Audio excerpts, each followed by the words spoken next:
0% commission, low and fair prices. Download Volta app now. Enjoy Voltastic rides.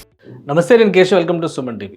ఆంధ్రప్రదేశ్లో పొత్తులు దాదాపుగా ఖరారైనటువంటి పరిస్థితి. అయితే అసెంబ్లీ స్థానాలకి సంబంధించినటువంటి విషయాల్లో భారతీయ జనతా పార్టీ అధిష్టానం పెద్ద సీరియస్గా లేకపోయినప్పటికీ రాష్ట్ర నాయకత్వం మాత్రం వీలైన ఎక్కువ స్థానాలు దక్కించుకోవడం ద్వారా అక్కడ బరిలో నిలవాలనేటువంటి ఆలోచన చేస్తుంది.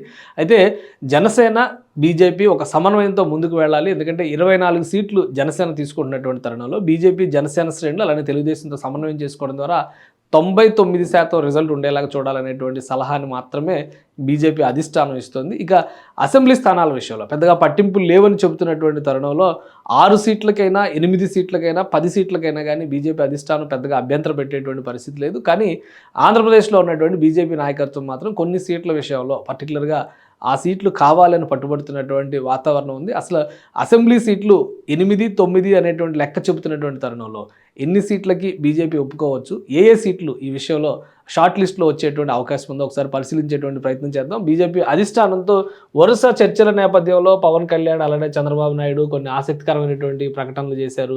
చాలా క్లియర్గా, అంటే అధికారికంగా ఇవ్వకపోయినప్పటికీ పార్టీల నుంచి అంతర్గతంగా వస్తున్నటువంటి లీకులను బట్టి చూస్తే పొత్తు ఫిక్స్ అయిపోయినటువంటి వాతావరణం. ఇక అసెంబ్లీ సీట్ల విషయంలో చంద్రబాబు నాయుడు ఒక ఆసక్తికరమైనటువంటి ప్రతిపాదన చేశారు. జనసేన బీజేపీకి కలిపి 30 సీట్లు ఇవ్వడానికి తెలుగుదేశం పార్టీ సుముఖంగా ఉందనేటువంటి విషయాన్ని చెప్పారు. ఆల్రెడీ జనసేనకి 24 కేటాయించినటువంటి నేపథ్యంలో మరొక 6 సీట్లు మాత్రమే బీజేపీకి ఇచ్చేటువంటి అవకాశం ఉంది అనేటువంటి సంకేతాలు ఇచ్చారు. అంతకంటే ఎక్కువ తీసుకుంటే కూడా ఓటమి పాలయ్యేటువంటి అవకాశం ఉంది. వైసీపీకి అది అనుకూలంగా మారేటువంటి ఛాన్సెస్ ఉంటాయి అనేది క్షేత్రస్థాయి నివేదికల ఆధారంగా చంద్రబాబు నాయుడు ఇచ్చినటువంటి ఫీడ్బ్యాక్. ఈ నేపథ్యంలో భారతీయ జనతా పార్టీ నేతలు గతంలోనే రాష్ట్ర నాయకత్వం 20 సీట్లు కనీసం బీజేపీకి కేటాయించాలనేటువంటి ప్రతిపాదన చేశారు. అంటే ఇది ఒక 24, ఇది ఒక 20, మొత్తం కలిపి 44 సీట్లు పొత్తులో భాగంగా జనసేన బీజేపీ తీసుకున్నట్టుగా అవకాశం ఉంటుందనేటువంటి సంకేతాలు ఇచ్చారు. అయితే ఈ తాజా చర్చల తర్వాత అసెంబ్లీ స్థానాలు 6 నుంచి 10కి పరిమితం అయ్యేటువంటి అవకాశం కనిపిస్తుంది. అంతకంటే ఎక్కువ సీట్లు బీజేపీకి వచ్చేటువంటి ఛాన్సెస్ లేవు. ఈ నేపథ్యంలో అసలు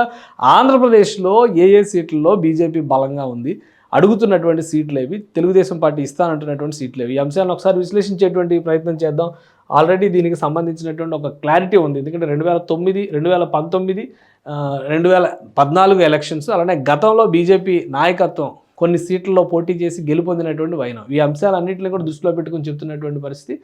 ప్రధానంగా విశాఖ ఉత్తరం, ఇది 2004లో బీజేపీ గెలుచుకున్నటువంటి స్థానం. ఇక్కడ నుంచి విష్ణుకుమార్ రాజు రిప్రజెంట్ చేశారు. అందుకని ఈ సీట్ని టాప్ లిస్ట్లో పెట్టారు. ఆ తర్వాత అరకు ప్రాంతానికి చెంది అరకు లోయ, అరకు వ్యాలీ సీట్ను కూడా బీజేపీ నాయకత్వం అడుగుతోంది. గతంలో పాడేరు నియోజకవర్గం నుంచి 2004 ఎన్నికల్లో బీజేపీ అభ్యర్థులు పోటీ చేసి ఓటమి పాలయ్యారు. అయితే ఈసారి సీటు మార్చి అరకులోయని ఇవ్వాలనేటువంటి, అరకులోయ అసెంబ్లీ స్థానాన్ని ఇవ్వాలనేటువంటి డిమాండ్ను పెట్టినట్టుగా తెలుస్తుంది. అలానే ఉమ్మడి గోదావరి జిల్లాల్లో పరిస్థితిని చూస్తే కనుక Eluru, Rajahmundry urban already Telugu Desam party తన అభ్యర్థిని అనౌన్స్ చేసినటువంటి పరిస్థితి. ఆదిరెడ్డి భవానీ అక్కడ సిట్టింగ్ ఎమ్మెల్యే, ఆమె భర్తకే తెలుగుదేశం పార్టీ ఈసారి సీటు అక్కడ కేటాయించినటువంటి పరిస్థితి. కాబట్టి ఈ సీటు విషయంలో తెలుగుదేశం పార్టీ ఇప్పుడు మళ్ళీ మార్చడం కుదరదనేటువంటి అభ్యంతరం పెట్టే అవకాశం ఉంది. ఏలూరు సీటు ఇవ్వడానికి మాత్రం ఎలాంటి అభ్యంతరం ఉండకపోవచ్చు అనేది అక్కడి నుంచి వస్తున్నటువంటి సమాచారం. ఇక మిగతా విషయాల్లో చూస్తే కనుక మనం ఒక విషయాన్ని గమనిస్తే ఇక్కడ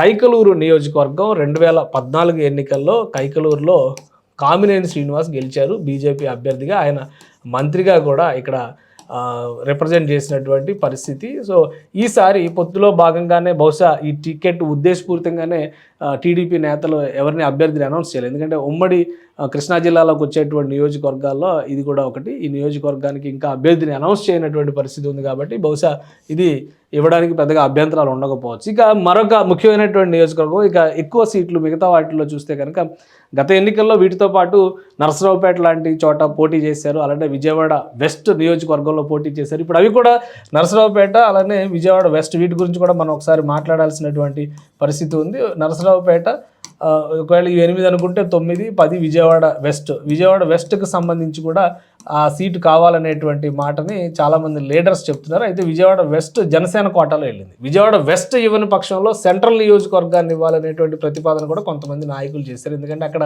బ్రాహ్మణ, ఆర్యవైశ్య ఓటు బ్యాంక్ ఎక్కువగా ఉన్నటువంటి పరిస్థితి ఉంది. విజయవాడ వెస్ట్లో గతంలో వెల్లంపల్లి శ్రీనివాస్ బీజేపీ నుంచి పోటీ చేసి ఓటమి పాలయ్యారు. తర్వాత 2019 ఎన్నికల్లో ఆయన వైసీపీ నుంచి విజయవాడ వెస్ట్లో పోటీ చేసి గెలుపొందారు. ఈసారి ఆయన్ని విజయవాడ సెంట్రల్కి జగన్మోహన్ రెడ్డి మార్చినటువంటి పరిస్థితి. సెంట్రల్ టికెట్కి సంబంధించి ఆల్రెడీ టీడీపీ ఒక అనౌన్స్మెంట్ చేసేసింది, బోండా ఉమామహేశ్వరరావు అభ్యర్థిత్వాన్ని ఖరారు చేసేసింది. కాబట్టి ఇప్పుడు అక్కడ మార్పులు చేర్పులు కుదరవు అనేటువంటి సంకేతాలు ఇప్పటికే ఇచ్చినట్టుగా తెలుస్తుంది. ఈ విషయంలో కాంప్రమైజ్ అవ్వక తప్పని పరిస్థితి. ఎందుకంటే ఇక్కడ వెస్ట్ కాన్స్టిట్యున్సీకి సంబంధించి జనసేనకి ఈ సీటు కేటాయించాలని ఆల్రెడీ డిసైడ్ అయిపోయింది.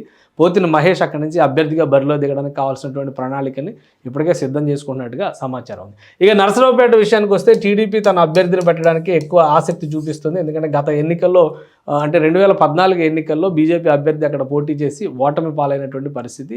దాదాపు 15-16 వేల ఓట్ల తేడాతో ఓటమి పాలైంది. కాబట్టి ఈసారి ఆ సీటు పైన బీజేపీ కూడా పెద్దగా ఫోకస్ చేస్తున్నట్టుగా సమాచారం లేదు. ఇది కోస్తా ప్రాంతానికి సంబంధించినటువంటి సీట్లు అయితే ఇక రాయలసీమ ప్రాంతంలోకి వచ్చేసరికి ఒక 4 సీట్ల విషయంలో ఎక్కువ చర్చ నడుస్తున్నటువంటి పరిస్థితి ఉంది. ధర్మవరం సీట్ని అడుగుతున్నారు. అక్కడ నుంచి వరదాపురం సూరి ఒక లీడర్ అక్కడి నుంచి ఆల్రెడీ ఇంతకుముందు టీడీపీలో ఉన్నటువంటి నాయకుడు, ఇప్పుడు బీజేపీలో క్రియాశీలంగా ఉన్నటువంటి నాయకుడు, ఇలాంటి వాళ్ళు ఎమ్మెల్యేగా కూడా వరదాపురం సూరి అంతకుముందర గెలుపొందినటువంటి నాయకుడు. ఇక జమ్మలమడుగు స్థానానికి సంబంధించి ఆదినారాయణ రెడ్డి ఆల్రెడీ బీజేపీ నుంచి ఆయన బీజేపీలో ఇప్పుడు క్రియాశీలమైనటువంటి నాయకుడిగా ఉన్నారు. గతంలో ఆయన వైసీపీ నుంచి గెలుపొంది టీడీపీలోకి వచ్చారు. 2019 ఎన్నికల్లో లోక్సభ స్థానానికి పోటీ చేయడం వలన ఆయన ఓటమి పాలైన ఆ తర్వాత బీజేపీలోకి వెళ్ళారు. సో జమ్మలమడుగు స్థానానికి సంబంధించి అభ్యర్థులు కూడా రెడీగా ఉన్నారనేటువంటి సంకేతాలు ఆల్రెడీ ఇస్తున్నారు. ఇక మరొక ముఖ్యమైనటువంటి నియోజకవర్గం ఏంటంటే కాళహస్తి కానీ మదనపల్లి కానీ, ఈ రెండిట్లో ఏదో ఒక నియోజకవర్గాన్ని తీసుకోవాలనేటువంటి ఆలోచన బీజేపీ నాయకత్వంలో ఉంది. కాళహస్తికి సంబంధించి టీడీపీ అంత ఈజీగా అంగీకరించేటువంటి వాతావరణం లేదు. అయితే మదనపల్లికి సంబంధించి 2014లో కూడా ఇక్కడ జనసేన బీజేపీనే తన అభ్యర్థిని నిలబెట్టింది. అయితే ఓటమి పాలైనటువంటి పరిస్థితి. అప్పుడు కూడా 10-15 వేల ఓట్ల తేడాతో బీజేపీ అభ్యర్థి ఓటమి పాలైంది. ఈసారి జనసేన, టీడీపీ, బీజేపీ కూటమిగా మారుతున్నటువంటి తరుణంలో అక్కడ కొన్ని ఆప్షన్స్ ఉన్నాయి. కాబట్టి అభ్యర్థిని పెట్టడం పెద్ద సమస్య కాకపోవచ్చు. మదనపల్లి సీట్ ఇస్తే రాజంపేట లోక్సభ స్థానం పరిధిలోకి వస్తుంది. కాబట్టి లోక్సభ స్థానంలో పరిధిలో కూడా కొంత కలిసి వచ్చే అవకాశాలు ఉన్నాయనేది బీజేపీ నాయకులు చెబుతున్నటువంటి మాట. ఇది మొత్తం మీద 10 సీట్ల ఆప్షన్ ఇక్కడ కనిపిస్తున్నప్పటికీ అందులో 2 సీట్లని అవుట్రైట్గా కొట్టేక తప్పని పరిస్థితి ఉంది.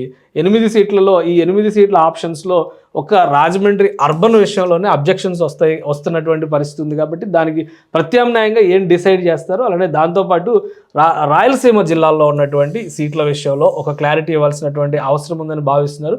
ఎంపీ స్థానాలు కనుక పెరిగితే అసెంబ్లీ స్థానాలు కూడా ఆయా ఎంపీ స్థానాల పరిధిలో ఒక్కొక్క అసెంబ్లీ స్థానాన్నైనా కేటాయించాల్సినటువంటి అవసరం ఉందనేటువంటి ఒత్తిడి బీజేపీ అధిష్టానం నుంచి వచ్చే అవకాశాలు ఎక్కువగా కనిపిస్తున్నాయి. ఒకవేళ అలాంటి పరిస్థితి లేని పక్షంలో ఎంపీల్ని గెలిపించుకునేటువంటి బాధ్యత కూడా టీడీపీ, బీజేపీ, జనసేన 3 పార్టీలకు సంబంధించి రాష్ట్ర నాయకత్వాల మీదే ఆ బాధ్యతను పెట్టేటువంటి అవకాశం పెట్టడం ద్వారా 99% రిజల్ట్, పదే చెప్తున్నటువంటి మాట ఇది. బీజేపీ కానీ అటు జనసేన కానీ 99% రిజల్ట్ వచ్చే విధంగా కృషి చేయాల్సినటువంటి అవసరం ఉంది. దానికి తగ్గట్టుగా కార్యాచరణ ప్రణాళికను సిద్ధం చేసుకోవాలని రాష్ట్ర నాయకత్వాన్ని బీజేపీ అధిష్టానం ఆదేశించే అవకాశాలు ఎక్కువగా కనిపిస్తున్నాయి.